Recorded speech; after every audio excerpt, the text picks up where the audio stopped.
Hello guys, welcome in target teaching school. तो मैं फिर से लेकर आई हूँ आपके लिए सीडीपी की प्रीवियस ईयर की क्लास। ठीक है, चलिए करते हैं। क्वेश्चन क्या दे रखा है कि सीबीएसई के द्वारा अपनाए गए सीबीएसई जो प्रगतिशील शिक्षा के प्रतिमान में बच्चों के सामाजिकरण जिस प्रकार से किया जाता है उससे अपेक्षा की जा सकती है। ठीक है, सीबीएसई किस प्रकार से बच्चों के सामाजिक करण के लिए क्या कहती है, चलिए देखिए।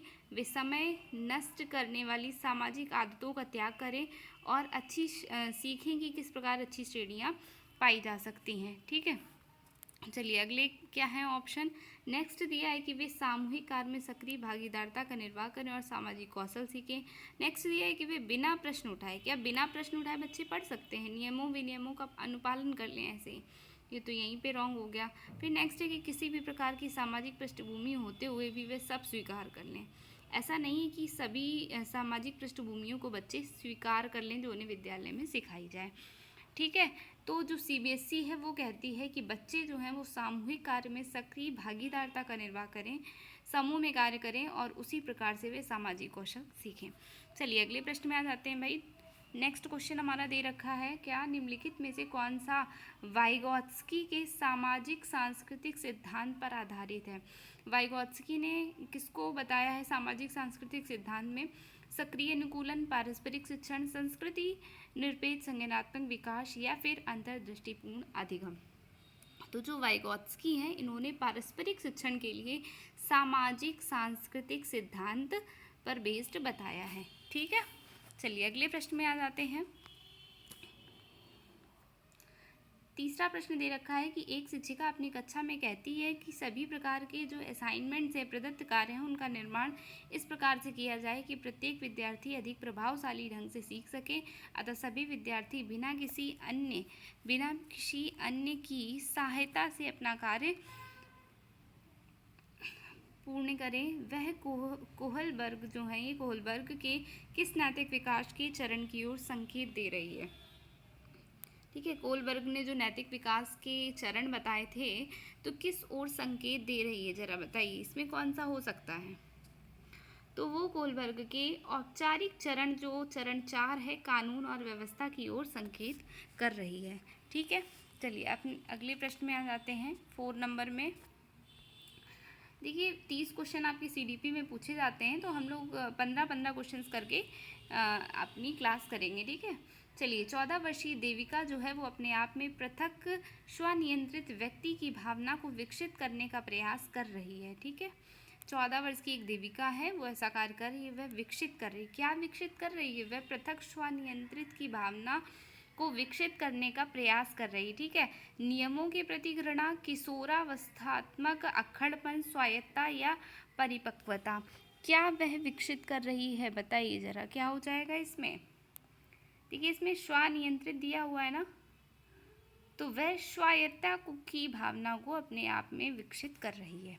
ठीक है, आपका ऑप्शन नंबर बी हो जाएगा। चलिए अगले प्रश्न में आ जाते हैं। 5वें नंबर में क्या दिया हुआ है भाई? हाँ जी, देखिए प्रगतिशील शिक्षा के संदर्भ में निम्नलिखित में से कौन सा कथन जॉन ड्यू के अनुसार समुचित है? जरा बताइए इसमें क्या हो जाएगा। तो जॉन ड्यू के अनुसार क्या समुचित है? कक्षा में प्रजातंत्र का कोई स्थान नहीं होना चाहिए। विद्यार्थियों को स्वयं ही सामाजिक समस्याओं को सुलझाने की सक्षम होने चाहिए। विद्यार्थी जिज्ञासा विद्यार्थियों के स्वभाव में अंतर्निहित नहीं है, अपितु इसका कर्षण संवर्धन करना चाहिए। कक्षा में विद्यार्थियों का निरीक्षण करना चाहिए, ना कि सुनना चाहिए। चलिए बताइए क्या है जॉन ड्यूई के अनुसार। तो जॉन ड्यूई कहते हैं कि जो प्रगतिशील शिक्षा है इसके लिए विद्यार्थियों को स्वयं ही सामाजिक समस्याओं को सुलझाने में सक्षम होना चाहिए। ठीक है, ऑप्शन नंबर बी होगा आपका। चलिए अगले प्रश्न में आ जाते हैं। 6 नंबर में क्या दिया गया है भाई?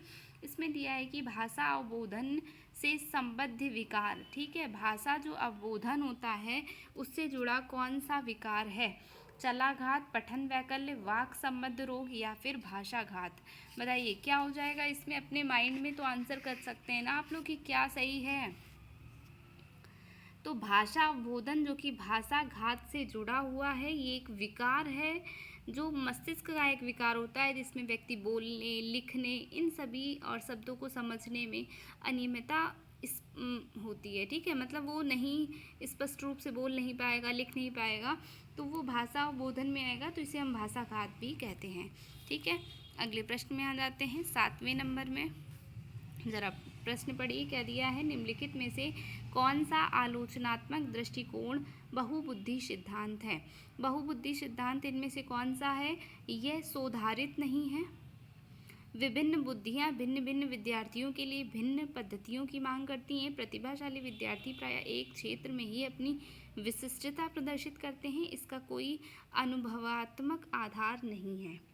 तो हम क्या करेंगे भाई, बहुबुद्धि सिद्धांत जो है आलोचनात्मक दृष्टिकोण बहुबुद्धि सिद्धांत से संबंधित नहीं है, ऐसा बोला गया है। तो ये नहीं संबंधित है। क्या प्रतिभाशाली एक ही क्षेत्र में अपनी विशिष्टता प्रदर्शित करते हैं, भाई वो प्रतिभाशाली किस बात के, वो तो सभी क्षेत्रों में अपनी विशिष्टता प्रदर्शित करेंगे ना, तो आपका ऑप्शन नंबर सी होगा। चलिए अगले प्रश्न में आ जाते हैं 8वें नंबर में। क्या दिया हुआ है भाई, 8वें में दिया है कि बहुबुद्धि सिद्धांत को वैध नहीं माना जा सकता। क्यों नहीं वैध मान सकते, बताइए क्या कारण है। विशिष्ट परीक्षणों के अभाव में भिन्न बुद्धियों का मापन संभव नहीं है। ये सभी 7 बुद्धियों को समान महत्व नहीं देता, और यह केवल अब्राहम मैस्लो के जीवन भर के सुदृढ़ अनुभवात्मक अध्ययन पर आधारित है। ये सर्वाधिक महत्वपूर्ण सामान्य बुद्धि जी के अनुकूल सुसंगत नहीं है। बताइए आपको कौन सा आंसर लग रहा है इसमें। तो बहुबुद्धि सिद्धांत को वैध इसलिए नहीं माना जा सकता क्योंकि ये विशिष्ट परीक्षणों के अभाव में भिन्न बुद्धियों का मापन संभव नहीं है, ठीक है, भिन्न बुद्धियों का मापन संभव नहीं होगा इस कारण। चलिए अगले प्रश्न में हम आ जाते हैं 9 नंबर में। प्रश्न में दिया गया है कि कक्षा में विद्यार्थियों के वैयक्तिक विभेद क्या होते हैं। भाई जो कक्षा है उसमें जो विद्यार्थी के अलग अलग व्यक्तित्व होता है उनका, तो क्यों होता है, देखिए लाभकारी नहीं है, विभेद जो है वो लाभकारी नहीं है क्योंकि अध्यापकों को वैविध्यपूर्ण कक्षा को नियंत्रित करने की आवश्यकता है। हानिकारक है क्योंकि इनसे विद्यार्थियों से परस्पर द्वंद्व उत्पन्न हो सकते हैं, और अनुपयुक्त है क्योंकि ये सर्वाधिक मंद विद्यार्थी के स्तर तक पाठ्यचर्या के स्थानांतरण की गति को कम करते हैं। लाभकारी है, ये जो वैयक्तिक विभेद है वो लाभकारी है क्योंकि ये विद्यार्थियों की संज्ञानात्मक संरचनाओं को खोजने में अध्यापकों को प्रवृत्त करते हैं, ठीक है। क्या ये अनुपयुक्त है, तो अनुपयुक्त नहीं हम करेंगे इसमें। जो वैयक्तिक विभेद है वो लाभकारी है क्योंकि ये विद्यार्थियों की संज्ञानात्मक संरचनाओं को खोजने में अध्यापकों को प्रवृत्त करते हैं, ठीक है। आपका ऑप्शन नंबर डी होगा इसमें। विद्यार्थियों में जो वैयक्तिक विभेद होता है वो लाभकारी होता है क्योंकि ये विद्यार्थियों की संज्ञानात्मक संरचनाओं को खोजने में अध्यापकों को प्रवृत्त करते हैं। चलिए अगले प्रश्न में आ जाते हैं 10 नंबर। क्या दिया है कि विद्यालय आधारित जो आकलन है वो प्रारंभ किया गया था। क्यों प्रारंभ किया गया था, ताकि राष्ट्र में विद्यालयी शिक्षा संगठनों की शक्ति का विकेंद्रीकरण किया जा सके, सभी विद्यार्थियों के संपूर्ण विकास को निश्चित किया जा सके, या फिर विद्यार्थियों की उन्नति की बेहतर व्याख्या के लिए उनकी सभी गतिविधियों में नियमित अभिलेखन हेतु अध्यापकों को अभिप्रेरित किया जा सके। क्यों होगा भाई, विद्यालय में जो आकलन है वो क्यों स्टार्ट किया गया, वो सभी विद्यार्थियों के संपूर्ण विकास को निश्चित किया जा सके, इसलिए भाई आकलन करेंगे तभी तो पता चलेगा कि कौन सा बच्चा पढ़ने में कैसा है, फिर उसी के अनुसार हम अपनी टीचिंग मेथड को करेंगे कि हाँ इस अकॉर्डिंग हमें पढ़ाना है ताकि जो बच्चे पीछे रह रहे हैं वो भी बराबर आ सकें, ठीक है। तो इसलिए आकलन किया जाता है कि संपूर्ण विकास को निश्चित किया जा सके, जो भी क्लास में विकास किया जा रहा है वो निश्चित हो सभी विद्यार्थियों के लिए। अगले प्रश्न में आते हैं, निम्नलिखित में से कौन सा एक अन्य विकल्पों से संबंधित नहीं है। प्रश्नोत्तर सत्रों को संगठित करना, किसी विषय पर आधारित विद्यार्थियों की प्रतिक्रिया को लेना, प्रश्नोत्तरी परिचालित करना, स्व आकलन के कौशल को प्रतिमानित करना। अब इनमें से कौन सा अलग ऑप्शन है, आपको कौन सा विभिन्न ऑप्शनों से मैच नहीं कर रहा है ये बताइए ज़रा। देखिए प्रश्नोत्तर सत्रों को संगठित करना ये मैच कर रहा है, ये भी मैच कर रहा है। किसी विषय पर विद्यार्थियों की प्रतिक्रिया को लेना, अगर मैं किसी विषय पर विद्यार्थियों से प्रतिक्रिया लेनी तो उसमें भी प्रश्न पूछने होंगे, इसमें भी और इसमें भी, तो जो स्व आकलन का कौशल को प्रतिमानित करना, ये आपका अन्य विकल्पों से भिन्न हो जाएगा। ठीक है, चलिए अगले प्रश्न में आ जाते हैं 12 नंबर में। इसमें दिया गया है भाई, क्या दिया गया है, देखिए, निम्नलिखित में से कौन सा प्रश्न अपने विशिष्ट क्षेत्र से ठीक तरह से मिला हुआ है। ये सारे प्रश्न हैं, कौन सा विशिष्ट क्षेत्र से सही से मिला है। क्या आप अपने विद्यार्थियों को उनकी मूल्यांकन, ठीक है, ये मूल्यांकन हो गया। पिछली रात दूरदर्शन पर दिखाए गए सृजनशील क्रिकेट मैच में, यहाँ पे रात हो जाएगा, निर्णायक क्षण कौन सा था। ठीक, और जड़ी बूटियों के प्रयोग द्वारा चिकन अनुप्रयोग पकाने हेतु कोई नई पाक विधि लिखिए।